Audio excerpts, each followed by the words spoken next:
Estimados alumnos, creo que nada, pues para mí es un gusto saludarlos por este medio. Creo que estas dinámicas a través de este contacto del video para nosotros es fundamental como institución, porque así tenemos, igual no es un acercamiento como el que conocemos de manera directa como una cuestión presencial, pero por lo menos es un acercamiento a poder interactuar y poder platicar un poco de los temas. El día de hoy, pues como bien saben ustedes, voy a iniciar con la materia que nos ocupa, que es la negociación sindical, retomando conceptos básicos que tienen que ver con las cuestiones colectivas, la importancia de la negociación y, como lo han visto en semanas anteriores, los conceptos básicos que tienen que ver con esto. Obviamente lo voy a intentar explicárselos en un corto tiempo. Voy a tratar de algunos aspectos que son fundamentales a la hora de la práctica de la negociación. Se los voy a dar algunos tips que diríamos por ahí, y pues sobre todo esperando que ustedes tengan la posibilidad de entender un poquito más la materia ya con este video, con este intento, por así decirlo, de tener esa interacción que va más allá de lo que viene siendo la computadora en sí, ¿no? Pero bueno, entrando en materia, les quería comentar primero, antes de iniciar lo que es el tema en sí, recordarles que todos los materiales que yo les pido, todas las aportaciones que yo les estoy solicitando, como ya han estado viendo, les pido que lo hagan a través o utilizando lo que es el manual de la APA para el tema de las citas, para el tema de la estructura del trabajo, incluyendo lo que es la introducción, el contenido, las conclusiones, y claramente les pido también que traten de argumentar un poquito más allá. Mínimo lean 2 autores certificados de preferencia, obviamente como lo pide bien la institución, en los cuales puedan ustedes crear un criterio, formar un poquito el concepto de lo que dice o lo que yo les estoy pidiendo, y así poder llevarlo a su trabajo. En el caso del foro, les voy a pedir también, de manera muy puntual, que ya eviten decirle, pues me parece muy bien, estoy de acuerdo, de los comentarios de los compañeros. La retroalimentación lo que tiene como objetivo es que ustedes compartan algo, que ustedes critiquen, que ustedes analicen lo que un compañero afirmó y pues evidentemente den su punto de vista, ¿no? Obviamente tratando en todo momento de que sea de una manera muy argumentada. Entonces vamos a dar paso a lo que es la materia en sí. La negociación sindical, obviamente el propio concepto nos viene a decir un poco lo que es la negociación. Es cuando no es lo mismo, no vamos a entender lo mismo una negociación simple, una negociación entre pares, entre 2 personas, sino vamos a entender una negociación sindical con un concepto más amplio, una negociación colectiva, una negociación donde lo que se pretende es que, como bien dice ahí en la lámina que ustedes pueden ver, es todo un proceso, todos aquellos procesos donde vamos a buscar que una empresa con sus trabajadores o su sindicato lleguen a un acuerdo donde pueda establecerse las condiciones adecuadas para resolver conflictos de cualquier naturaleza en el ámbito laboral, o bien establecer alguna serie de derechos u obligaciones que a lo mejor no estaban contemplados previamente. El concepto ahí lo tienen, o negociar, como les decía, las condiciones de trabajo establecidas en los contratos. Y hay que decirlo, es una forma, y les debe quedar muy claro, es una forma especial de negociar. O sea, no es una negociación sencilla, ya que tiene ciertas, o tiene características, o tiene condiciones distintas a las comunes. Entonces, en la negociación colectiva, pues tiene ese procedimiento, como bien dice ahí también, uno más empleadores, con uno más trabajadores, con un sindicato, representación de sindicatos, se pretende que se unen ya en el proceso práctico para buscar que se lleguen a condiciones comunes o se lleguen a los famosos acuerdos voluntarios, que tienen el objeto de poner claridad o de poner reglas claras en el desarrollo laboral, ¿no? Entonces, negociación colectiva en sí indica, como bien dice ahí también, un proceso que permite esas condiciones en las cuales estaba diciendo y que termina siendo fundamental en el mundo del trabajo, ya que puede darle dos ópticas, ¿no? Una, por un lado, defiende los intereses de los trabajadores, y por otra se mejoran las condiciones del nivel de vida de los mismos, pero también mejora las condiciones productivas de una empresa. Ojo, porque muchas veces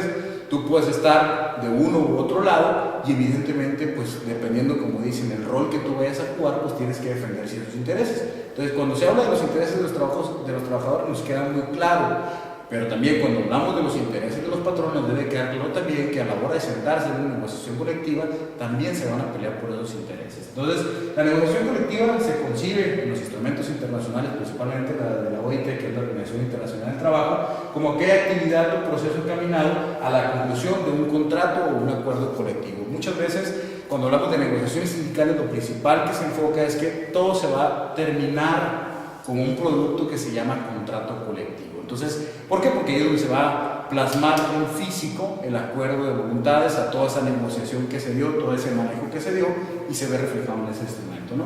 Y por eso, por lo tanto, bueno, tenemos que el contrato colectivo, según la materia internacional y que se retoma la Ley Federal del Trabajo en nuestro país, es todo aquello acuerdo escrito relativo, como bien dice, ya a las condiciones de trabajo, empleo, celebrado entre un empleador, o sea, una empresa, y un grupo de empleadores o una o varias organizaciones representativas de trabajadores o trabajadores a través de coalición, y obviamente nos trae como el objetivo principal llegar a un acuerdo que sea sustentado en la ley principalmente. Eso también es muy importante, o sea, podemos llegar a acuerdos donde probablemente pueden ser cuestiones exageradas, pero que siempre respeten la ley. Les voy a poner un ejemplo.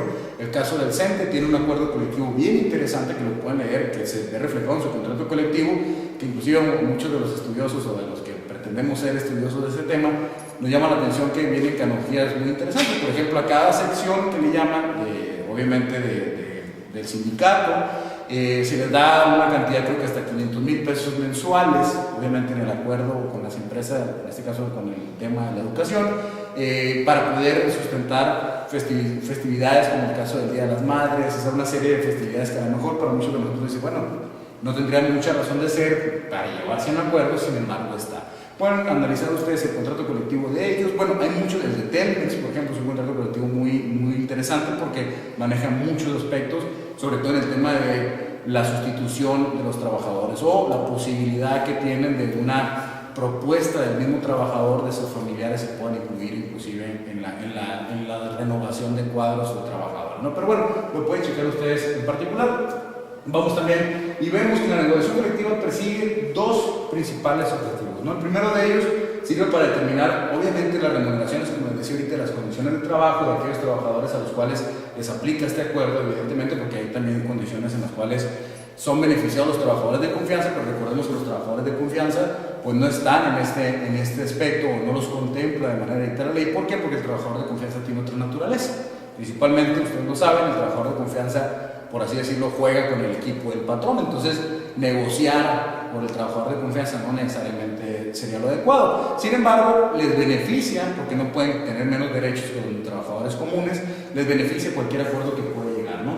Y entre dos partes que han acordado de manera, esos son tres aspectos fundamentales, de manera libre, obviamente voluntaria y de manera independiente. Sin embargo, tenemos que, desafortunadamente en nuestro país, vemos que los contratos colectivos pues hay inmersos muchos intereses. Hay que decirlo también, el Estado interviene, o sea, el país como tal interviene en regular esos acuerdos. ¿Por qué? Por ciertas cuestiones de estabilidad. Entendamos también que la masa trabajadora en determinado momento pudiera pues realizar una serie de movimientos. También así que vemos el caso de nuestra Revolución Mexicana, pues que muchas veces nace precisamente por condiciones de trabajo que no son las importantes o no se cumplieron en el tiempo, ¿no? Por otra parte, es posible que los empleadores y trabajadores terminan definiendo las normas, ojo con esto, no únicamente las condiciones favorables, sino también las normas con las cuales van a realizar su relación, ¿no? O sea, ¿a qué me refiero?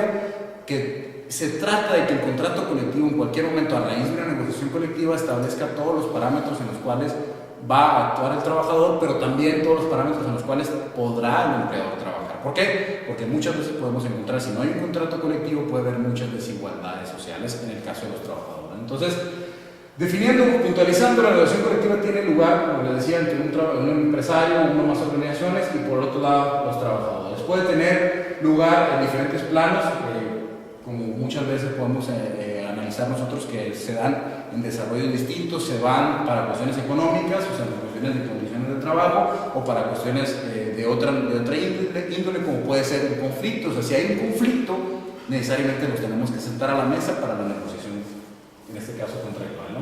¿Qué necesitamos o qué condiciones son las más adecuadas para una negociación colectiva o sindical?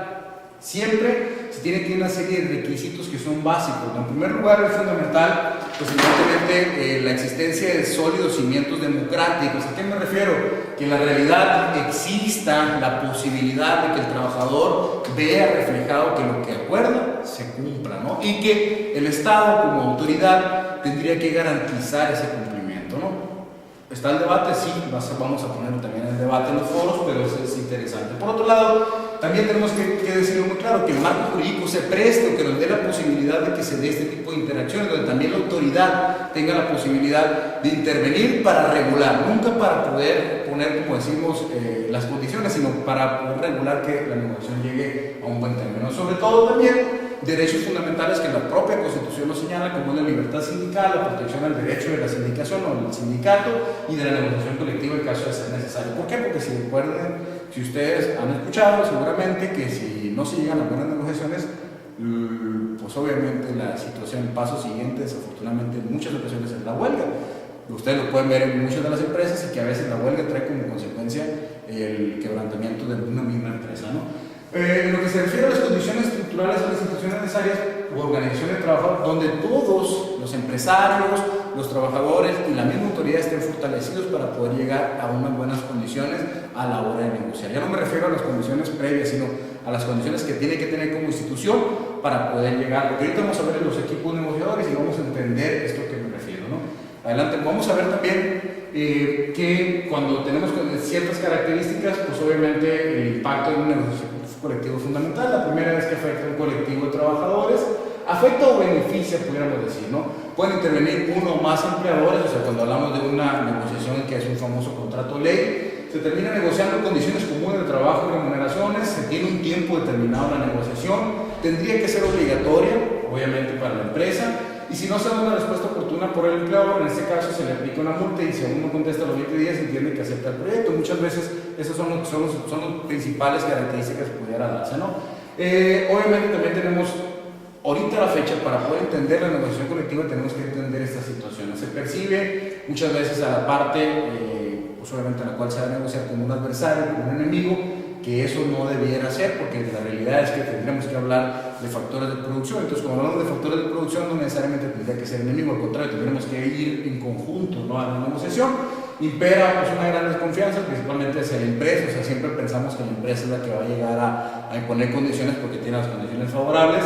Se termina negociando bajo una posición de fuerza y amenaza, o sea, la empresa muchas veces impone por sus circunstancias, evidentemente, a la hora de querer negociar. Se oculta información, se miente de manera deliberada, se hacen promesas, o sea, ahí empieza a contaminarse el proceso de la negociación. No se maneja bajo una visión de corto plazo, puede ser que es una visión, obviamente, cuando hay una negociación contractual, pues una visión anual, pero sin embargo a veces se dan ciertas determinaciones por corto plazo, que eso puede afectar también, ¿no? Se involucran diversos intereses, unos que van implícitos, otros que son explícitos, conlleva intereses evidentemente cuantiosos, económicos, que la empresa muchas veces no quiere observar o no lo va a absorber, y se presentan probables problemas de comunicación debido a diferencias que son culturales y socioeconómicas, porque a veces si tú tienes un equipo de negociación que no está equilibrado, vas a tener muchas diferencias, ¿no? Entonces, por lo que puedes ver que hay trabajadores que se sientan a la mesa con gente que no está preparada, que no tienen los elementos suficientes, y hay patrones que se sientan con los mejores asesores y evidentemente con información, y a la hora de negociar pues hay una diferencia importante, ¿no? El clima y el ambiente laboral pues se tiene que considerar, estos son factores que tenemos que considerar para la hora de negociar, cómo está la situación en ese momento de la empresa, los problemas laborales que se están presentando en los últimos meses, cuál ha sido la recurrencia, cuáles son las expectativas que pretendo, como dicen, cuáles son mis rangos de negociación, cuáles son las señales y cuáles son las reales. Debemos analizar muy bien los puntos que se ha presentado por los trabajadores en sus peticiones. Debemos de ver las características de la rama o de la empresa en sí, la política gubernamental sobre la huelga, o sea, porque muchas veces uno de los factores importantes es que la huelga sea un fantasma que no se llegue y se cumpla o no se presente. ¿Por qué? Porque lo que pretende la autoridad es que estén los factores de producción equilibrados y pues obviamente evitar ese tipo de procesos. Y las condiciones de la empresa desde un aspecto de cómo están los proveedores, cómo está el mercado, cómo está la situación comercial, etcétera, etcétera. Adelante.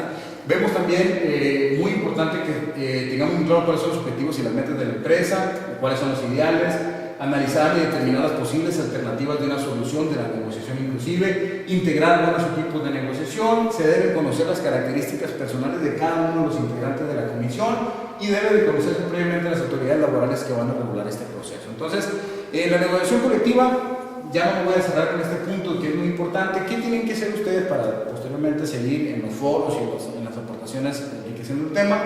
¿Qué tiene que hacer el equipo negociador? Primero, tiene que tener muy claro cuáles son las tareas de la negociación y dividir, basándonos en esas tareas, la negociación, establecer cuáles van a ser los roles a desempeñar, contar con diversos elementos para negociar. O sea, tenemos que conocer exactamente qué es lo que queremos negociar para poder entender y qué elementos tenemos para la negociación, analizar los aspectos grupales, o sea, desde un aspecto grupal la negociación en sí, o sea, cómo se pueden presentar los escenarios. Yo estoy hablando de una comisión negociadora tanto de la empresa como una comisión negociadora de los trabajadores. O sea, esos son los aspectos que se tienen que contemplar. Tenemos que tener apoyo mutuo entre los integrantes de la misma comisión y pues deben de tener en el equipo de negociador pues un líder, que sería en la mayoría de los casos el portavoz, representantes o representativos de la empresa, o sea, gente que pueda ser clave a la hora de negociar, puede ser un gerente, puede ser alguien que sea fundamental en la empresa, que pueda tomar decisiones, o del sindicato en caso de un secretario que esté levantando la constancia de todo lo que se está viendo, un abogado experto, digo, por lo menos que conozca lo que es el proceso de la negociación, y evidentemente observadores que van a darse en este proceso, ¿no? ¿Qué elementos debemos considerar? Adelante. Ya no para concluir, como les decía ahorita, ya la negociación así, primero tenemos que atender y entender en todo momento el lenguaje corporal de las personas que van a intervenir, saber interpretar todas las reacciones, las acciones, todo lo que estemos viendo en la negociación. Debemos de ver cuáles son las posiciones que se tienen. O sea, un equipo tiene que estar consciente que ve una posición firme, hay otros que tienen que tener una posición más flexible, porque se va a hacer un intercambio de posturas. Tener rango de negociación, qué se puede ceder, hasta dónde, y qué es lo mínimo y qué es lo más que se pudiera dar, ¿no? Recordar siempre que hay que tener mucha paciencia, hay que repetir, reiterar, aclarar inclusive la posición, utilizar toda la información que puedas, estadísticas, datos gubernamentales, periódicos, la contabilidad, todos los elementos necesarios, analizar tus ofertas, tus peticiones, inclusive verificar alternativas. Y en su momento, si es posible, en el desarrollo, pues buscar nuevas alternativas. Muchas veces las autoridades son los que dan las nuevas alternativas y buscar la negociación madura, siempre y cuando que vaya evolucionando esa negociación, porque de primera mano muchas veces la negociación se confronta y no se puede llegar a un acuerdo cuando están confrontados. Se tiene que ir madurando esa negociación hasta llegar, inclusive se puede alargar hasta llegar a un buen punto, ¿no? Por lo pronto, concluimos con esto. Digo, no se concluye con la materia, sino se concluye con el tema. Es complicada la negociación colectiva, sí, no es como una negociación común, sobre todo por los diversos intereses. Debes adoptar un estilo negociador, principalmente un estilo equilibrado, consciente, sobre todo basado en principios, que es lo principal que tienen que tomar ustedes en cuenta. Necesitamos siempre tener una planeación estratégica, una buena organización y una preparación previa a la negociación. No podemos llegar así nomás de improvisados, tenemos que tener todos esos elementos. Siempre que cada negociación tiene sus situaciones particulares, se deben imaginar todos los escenarios para estar preparados para ellos, hacer una prospectiva de esto, ¿no? Y por último, yo les diría que la negociación se gana siempre y cuando exista claridad en lo que se puede y se debe negociar. Tener muy claros nuestros puntos, nuestros parámetros y nuestras necesidades. Por lo tanto, ahí lo dejo y les agradezco el tiempo. Sobre todo les pido que más adelante pues, podamos tener interacciones, participen en el foro, participen con el blog de preguntas y respuestas, y la realidad es que espero poder tener mayor contacto. Igual está mi correo electrónico para cualquier situación, pues inmediatamente me la puedan hacer llegar, incluso me llega mi teléfono celular. Les agradezco y estamos pendientes.